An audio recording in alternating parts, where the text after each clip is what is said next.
இப்போலாம் கை குழந்தைங்களுக்கு வந்து இந்த டயப்பர் ரேஷ், அதாவது ஒரு மாதிரி ரெட் கலரில் செவந்து போய் அவங்களோட பட்டக்ஸ் ரீஜன்லேயும் ஜெனட்டல்ஸ்லேயும் வர்றதுக்கு சான்சஸ் வந்து அதிகமாக இருக்குது. இந்த டயப்பர் ரேஷை வந்து நாப்கின் ரேஷ்னு சொல்லுவோம், இது வந்து கான்டாக்ட் டெர்மடைட்டிஸ்னு சொல்லுவோம். ஸோ இந்த டயப்பர் ரேஷ் வந்து எதனால் வருது அண்ட் இதை வந்து எப்படி ப்ரிவெண்ட் பண்ணலாம் அண்ட் வந்துருச்சுன்னா எப்படி நம்ம ட்ரீட் பண்ணலாம் அப்படிங்கிறது தான் இந்த வீடியோவில் பார்க்க போகிறோம். ஸோ சேனலை சப்ஸ்கிரைப் பண்ணாதவங்க மறக்காமல் சப்ஸ்கிரைப் பண்ணிடுங்க.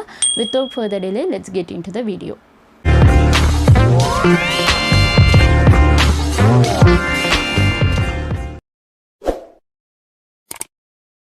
ஃபஸ்ட்டு இந்த டயப்பர் ரேஷ் வந்து எதனால் வருது அப்படின்னு பார்த்துக்கிட்டிங்கன்னா, நம்ம வந்து குழந்தைங்க வந்து மோஷனோ இல்லைனா யூரினோ போயிட்டு அந்த டயப்பரை வந்து சேஞ்ச் பண்ணாமல் அப்படியே வச்சிட்ருக்கிறதுனாலையும் இந்த டயப்பர் ரேஷ் வந்து வருது அப்படின்னு சொல்கிறாங்க. அண்ட் இந்த டயப்பர் வந்து நிறைய சைஸஸில் வந்து அவைலபிளாக இருக்குது. உங்கள் குழந்தைக்கு எந்த சைஸ் வந்து அப்ராப்ரியேட்டாக இருக்கோ அந்த சைஸை வாங்கி நீங்கள் யூஸ் பண்ணிக்கலாம். குழந்தை பாடியோட அந்த டயப்பர் வந்து ரொம்ப சின்னதாக இருக்குது, சின்ன சைஸாக இருக்குது அப்படின்னா அந்த குழந்தையோட சென்சிட்டிவான ஸ்கின்னில் வந்து ரொம்ப ஃப்ரிக்ஷன் வந்து ஏற்படும். அதனால வந்து இந்த டயப்பர் ரேஷ் வந்து வருது அப்படின்னு சொல்கிறாங்க. அப்புறம் வந்து நீங்கள் வந்து ஒரு பிரெஸ்ட் ஃபீடிங் மதராக இருந்தீங்க அப்படின்னா, நீங்கள் ஏதோ ஒரு சாப்பாட்டு முறையில் ஏதோ மாற்றிருக்கீங்க அப்படின்னாலும் குழந்தைங்களுக்கு வந்து இது வர்றதுக்கு வாய்ப்பு இருக்குது.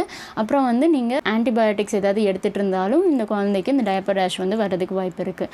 அப்புறம் குழந்தைக்கு வந்து அதிகமாக டயரியா போயிட்டுருக்கு அப்படின்னாலுமே அந்த டைமில் நீங்கள் வந்து டயப்பர் வந்து யூஸ் பண்ணிங்கனாலும் இந்த டயப்பர் ரேஷ் வந்து வரும். டயப்பர் வந்து கரெக்டான சைஸ் தான் நீங்கள் வாங்கியிருக்கீங்க, அப்படி இருந்தும் அந்த டயப்பருக்கு மேலே போடுற பேண்ட்டோ இன்னர் வியரோ ரொம்ப டைட்டாக இருந்துச்சுன்னா இது வந்து வரும். அப்புறம் வந்து இப்போ ஏதோ ப்ராடக்ட் வந்து புதுசாக பேபிக்கு வந்து அந்த க்ரீம்ஸோ பாடி லோஷனோ ஏதோ புதுசாக வந்து ட்ரை பண்ணியிருந்தீங்கனாலும் அந்த ப்ராடக்ட் ஒத்துக்காமல் போகிறதுனாலையும் இந்த டயப்பர் ரேஷ் வந்து வருது அப்படின்னு சொல்கிறாங்க. எப்படி நம்ம வந்து இந்த டயப்பர் ரேஷை வந்து அவாய்ட் பண்ணலாம் அப்படின்னு கேட்டுக்கிட்டிங்கன்னா, டயப்பர்ஸ் வந்து நீங்கள் குழந்தைக்கு போட்டு விடுறீங்க அப்படின்னா அடுத்தடுத்து நீங்கள் வந்து சேஞ்ச் பண்ணிகிட்டே இருக்கணும். இப்போ குழந்தை வந்து யூரினோ இல்லை மோஷனோ வந்து பாஸ் பண்ணிட்டா உடனே அந்த டயப்பரை வந்து நீங்கள் சேஞ்ச் பண்ணிடணும். அதுக்கு வந்து நீங்கள் டிலேயே பண்ணக்கூடாது. அதுவும் இல்லாமல் அந்த டயப்பரில் வந்து இப்போது குழந்தைய யூரினோ மோஷனோ எதுவுமே போகாமல் சும்மா தான் அந்த டயப்பர் இருக்குது அப்படின்னாலுமே நீங்கள் வந்து 4 ஹார்ஸ்க்கு மேலே வந்து அந்த டயப்பரை வந்து நீங்கள் வச்சுருக்கவே கூடாது.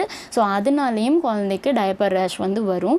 அண்ட் ஒரு டயப்பர் வந்து கழட்டிட்டீங்க, இன்னொரு டயப்பர் வந்து நீங்கள் போடணும் அப்படிங்கிற அந்த சிச்சுவேஷனில் அடுத்தடுத்து நீங்கள் போடாமல் அந்த செகண்ட் டயப்பர் சேஞ்ச் பண்ணுறதுக்கு மினிமம் ஒரு 30 மினிட்ஸ் அது கேப் வந்து நீங்கள் விட்டுருக்கணும். அதுக்கடுத்து தான் அடுத்த டயப்பரை வந்து நீங்கள் சேஞ்ச் பண்ணணும். அண்ட் முக்கியமாக நீங்கள் டயப்பர் வந்து அதிகமாக போடுறதையே நீங்கள் வந்து அவாய்ட் பண்ணிடலாம். ஏதாவது அன்அவாய்டபிள் சிச்சுவேஷனில் மட்டும் நீங்கள் வந்து இந்த டயப்பர்ஸ் வந்து யூஸ் பண்ணலாம். ஏதாவது வெளி இடத்துல போகணும், கண்டிப்பாக அந்த இடத்துல போட்டு தான் ஆகணும் அப்படிங்கிற டைமில் மட்டும் நீங்கள் டயப்பர்ஸ் வந்து யூஸ் பண்ணிக்கலாம். நார்மலாக வீட்டில் இருக்கிறப்போ இந்த டயப்பர்ஸ் வந்து யூஸ் பண்ணாமல் இருக்கிறதே நல்லது. அப்புறம் வந்து நீங்கள் டயப்பர் வந்து அந்த அன்அவாய்டபிள் சிச்சுவேஷனில் தான் டயப்பர் வந்து போடணும் அப்படின்னு நான் சொல்லியிருந்தேன் இல்லையா, அந்த டைமில் கூட பட்டக்ஸ் ரீஜனில் வந்து நீங்கள் கோகோனட் ஆயில் வந்து நல்லா அப்ளை பண்ணிவிட்டு அதுக்கு மேலே வந்து நீங்கள் இந்த டயப்பரை வந்து போட்டு விடுறது ரொம்ப நல்லது. நிறைய பேர் வந்து வைப்ஸ் வந்து யூஸ் பண்ணுவாங்க, வெட் வைப்ஸ் வந்து யூஸ் பண்ணுவாங்க. அந்த வெட் வைப்ஸ் வந்து யூஸ் பண்ணுறதுக்கு பதிலாக நார்மலான காட்டனை வந்து லைட்டாக தண்ணியில் முக்கி அதை கூட நீங்கள் வச்சு க்ளீன் பண்ணிக்கலாம்.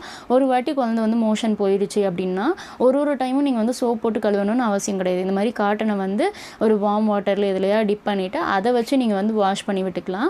அண்ட் வெட் வைப்ஸ் வந்து நீங்கள் கண்டிப்பாக யூஸ் பண்ணுறீங்க அப்படின்னா அதுவுமே அன்அவாய்டபிள் சிச்சுவேஷனில் நீங்கள் வெட் வைப்ஸ் வந்து யூஸ் பண்ணிக்கலாம்.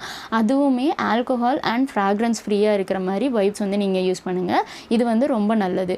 அப்புறம் வந்து அவங்களோட குழந்தையோட ஆனல் ரீஜன் ஜெனட்டல் ரீஜனில் வந்து நார்மலாக போடுற அந்த டால்கம் பவுடர் வந்து அந்த ஏரியாவில் நீங்கள் போடவே கூடாது. பாடி ஃபுல்லாக நிறைய பேர் போட்டுவிட்டு நான் பார்த்துருக்கேன்.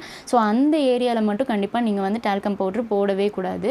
அண்ட் எக்ஸசிவாக சோப் போடுறதையும் நீங்கள் வந்து அவாய்ட் பண்ணணும். டயப்பர் ரேஷ் வந்துருச்சு அப்புறம் வந்து ஏதாவது க்ரீம்ஸ் வந்து அதில் போடலாம் அப்படின்னா இது வந்து ஏதாவது பெட்ரோலியம் ஜெல்லி அந்த மாதிரி கூட நீங்கள் யூஸ் பண்ணிக்கலாம். நார்மலாக கோகோனட் ஆயில் போட்டால் கூட சரியாக போயிடும் தான். அப்போது நீங்கள் வந்து இதுக்கு டாக்டரை வந்து நீங்கள் கன்சல்ட் பண்ணணும் அப்படின்னு பார்த்துக்கிட்டிங்கன்னா 4-5 நாள் ஆகிட்டு இன்னும் அது வந்து சரியாகலை, அடுத்தடுத்த இடத்துக்கு வந்து பரவிட்டே வருது, தொடையோட சைட்லலாம் பரவ ஆரம்பிச்சிருச்சு அப்படின்னா அந்த டைமில் வந்து உங்களுக்கு கேண்டிடா ஆல்பிகன்ஸ் அப்படிங்கிற ஒரு இன்ஃபெக்ஷன் தொற்றுனால வந்திருக்கு அப்படின்னு அர்த்தம்.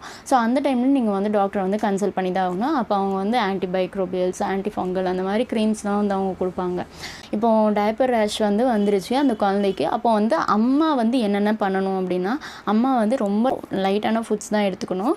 அண்ட் அந்த ஃபுட்டும் நல்லா குக் பண்ண ஃபுட்ஸாக இருக்கணும். அண்டர் குக்டு ஃபுட்ஸ் வந்து எடுத்துக்கக்கூடாது. அப்புறம் வந்து அந்த நார்மலாக நான் சொல்லியிருந்தேன்ல நல்லா க்ளீன் பண்ணணும், அந்த ஏரியாவை வார்ம் வாட்டர் வச்சு க்ளீன் பண்ணணும், காட்டன் வச்சு க்ளீன் பண்ணணும், அந்த மெஷர்ஸ் எல்லாமே நீங்கள் வந்து சைட் பை சைடு எடுத்துகிட்டு தான் இருக்கணும்.